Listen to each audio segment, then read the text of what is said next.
It's my great pleasure and honor to again receive the support of our good friend of Willie Ermine, so please join me in welcoming Willie.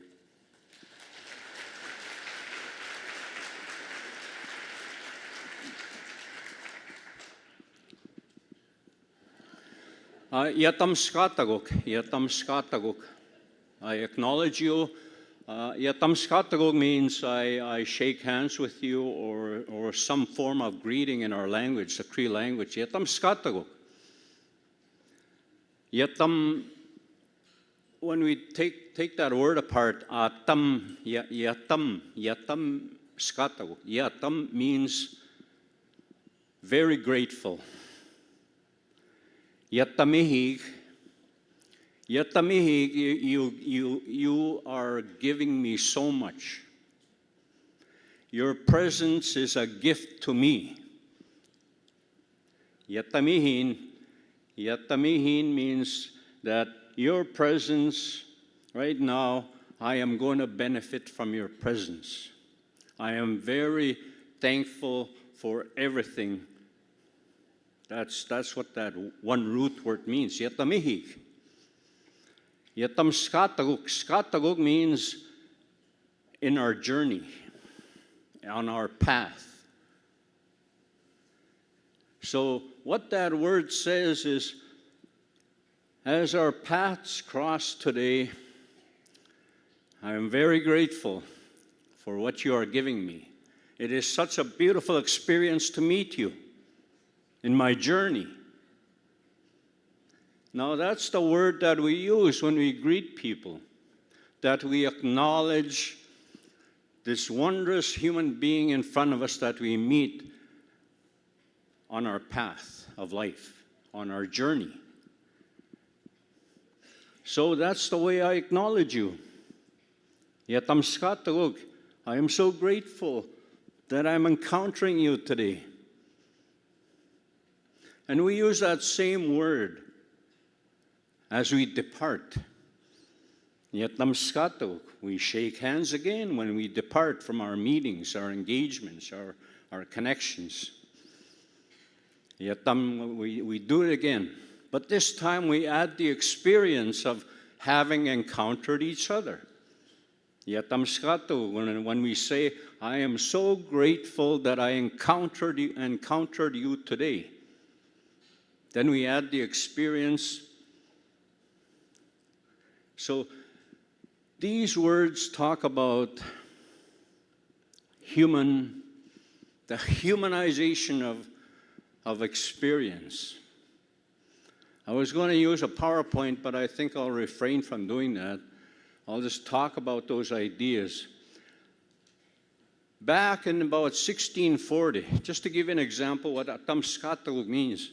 Back in about 1640, a group of Assiniboine people broke away from their mother tribe, the Dakotas, down south. They came up north, seeking, perhaps already knowing, that they're going to go and meet the Cree people and they're going to ally with them. They came to the Cree people and they said, we want to be your allies. We want to be your friends. We want to be brothers, sisters. Circa 1640, that happened.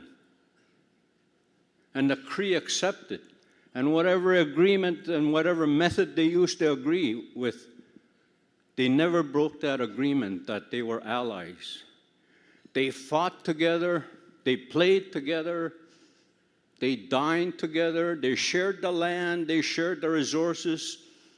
In the fur trade, they worked together, they canoed together, they slept together, perhaps, I'm pretty sure. But whatever happened in that alliance, going back in time, we're talking, the theme is the past, the present, and the future. So I'm giving you this little bit of the past. Since that alliance, since that agreement was concluded, it was never broken. All the way through the turbulence of history, the ups and downs, through the fur trade, through the coming of the Europeans, and so forth. That alliance never broke. They worked together. They played together. They slept together. But in all throughout that whole history, about 200-300 years of the Assiniboine and Cree alliance, you can check your history books. You'll read about them. When they talked about the Cree, inevitably they talked about the Assiniboine. The Cree Assiniboine was almost one. But in all those years of association, the Assiniboine did not become Cree, and the Cree did not become Assiniboine. They shared the same culture, the same resources, the same land, the same village, and yet the Assiniboine remained Assiniboine. A Sniopotak. The Cree remained Cree. We can talk about those kind of relationships in the past. Even our brothers and sisters, the Métis, going back 1500 and towards their development. They became a very unique society because it was open that they could be who they want to be. Nobody came around to change anybody else. That wasn't on the agenda. The Métis became Métis, not Cree. The Assiniboine remained Assiniboine, not Cree or Métis. Throughout all that kind of history, what we see is people, human communities, respecting other human communities to remain what they are meant to be. Of course, through time, we know for all the people that stood up at the residential school, the 60s scoop, and all the turbulences that happened to our people, that mind disruptions happened to our people. Our minds were disrupted. Our uniqueness is disrupted. As a people, we were disrupted. Our minds were disrupted by another disrupted mind. What kind of a people, what kind of a disrupted mind goes forth to damage other human communities? So that's been the experience. It's been a breathing pattern in history. We had circa 1491, different societies. The fur trade that happened brought in people into engagement. Our Cree people, Cree Assiniboine people, engaged with the Europeans in the fur trade. And after the fur trade, again, separation, rupture of relationships, treaty negotiation back to an engagement at the treaty table. And then after treaty, interpretations differed so much, again, disengagement. And then the residential school era, where we were meant to be, or we were taught to be, like good little Europeans in massive schools. Engagement happened again, forced engagement. And after the residential schools, disengagement. So you see a breathing pattern in history. Engagement, rupture, engagement, rupture, engagement, rupture. We're at a point now, again, we're talking about reconciliation. How are we going to engage? That's the question mark that I see on every forehead sitting here, this beautiful crowd in here.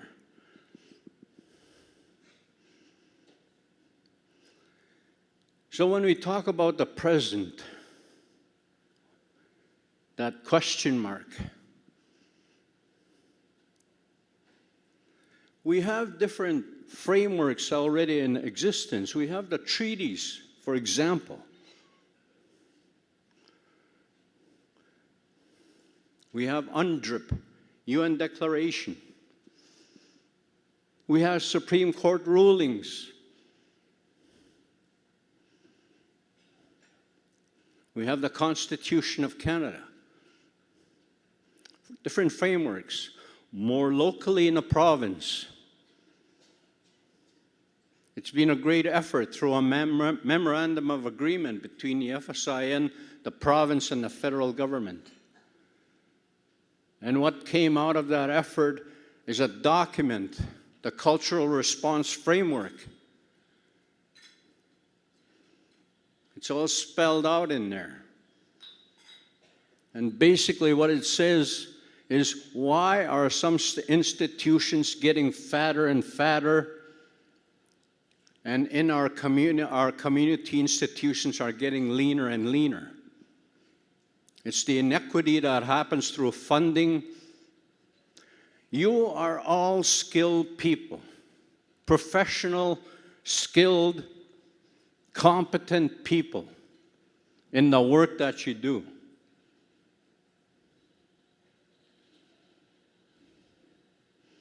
There has to be currency in that. And that's where the great hope lies, that in the present, that we are able to see the frameworks that have been set out there and to make the effort to make those changes that have been proposed through those living documents like the treaties, the declarations.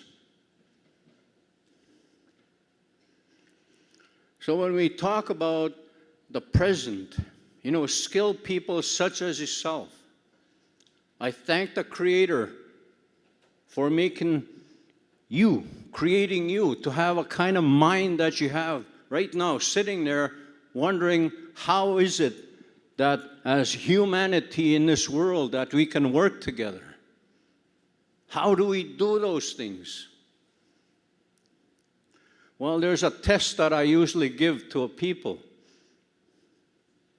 You know, when all the student residential people stood up this morning, 60s Scoop and all the poor Aboriginal people of this country.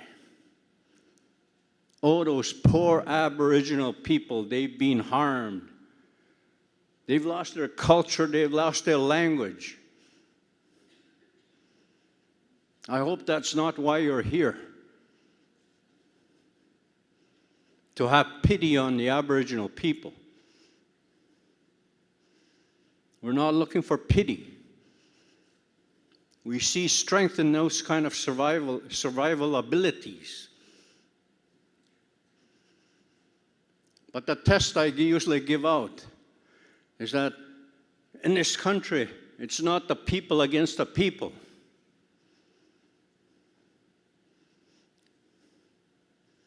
A test I give out to everybody, and I want you to think about this, where you sit right now. Ask yourself, where are you from? Who are your ancestors? Can you name them? Where are you from? What is your culture? What is your heritage? What is your human giftedness?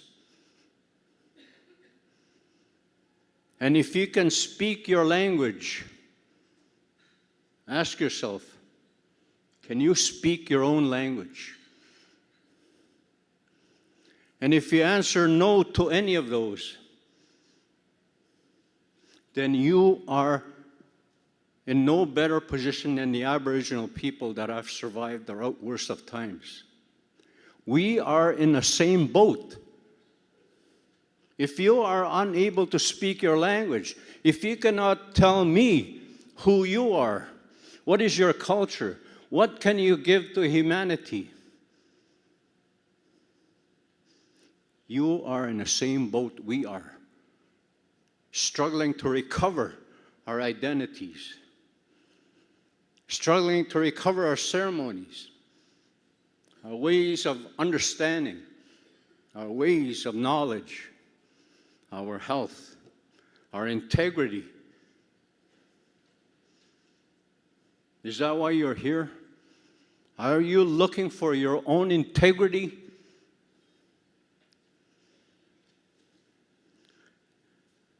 So as we look to the present and as we look to the future, what is the way forward? We're on this boat together. It's not human to human. It's not Cree against Polish, Ukrainian. We have to find ways that we know how to work the systems, the embedded consciousness systems that are in this country. So I say you have the skills, you have the know-how, you can articulate,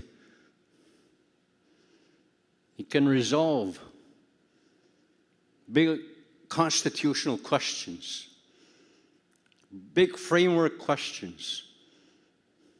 The UN Declaration for Aboriginal Indigenous Peoples, the calls to action. It's not enough to make academic this whole question of reconciliation. We'll just have an academic discussion, it goes nowhere.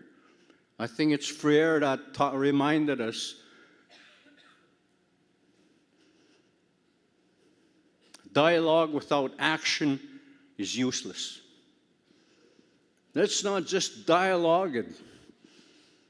Let's not just talk about it. Let's not make it academic and write papers and write very highfalutin thoughts about reconciliation. Put some action to it. So the future, my great hope is that each and every one of you here has a soul, has a heart. You have children. You have children, grandchildren, perhaps great-grandchildren. That's where my hope lies. You have a beating heart. You have a consciousness about higher principles. The Creator put you here on earth for a purpose. It's no accident you're sitting right there. The calls to action calls forth your heart, your soul, to do reflection at those levels and see how we can create society that's diverse, that I don't go around changing the European audience to be like good little Cree people, or vice versa. So your presence has enriched my life in this encounter with you. Now we had experience. Now we had a few words we can reflect on to put into action as we go forth and multiply. Tabut, yksi, ja tamskaat no, kakki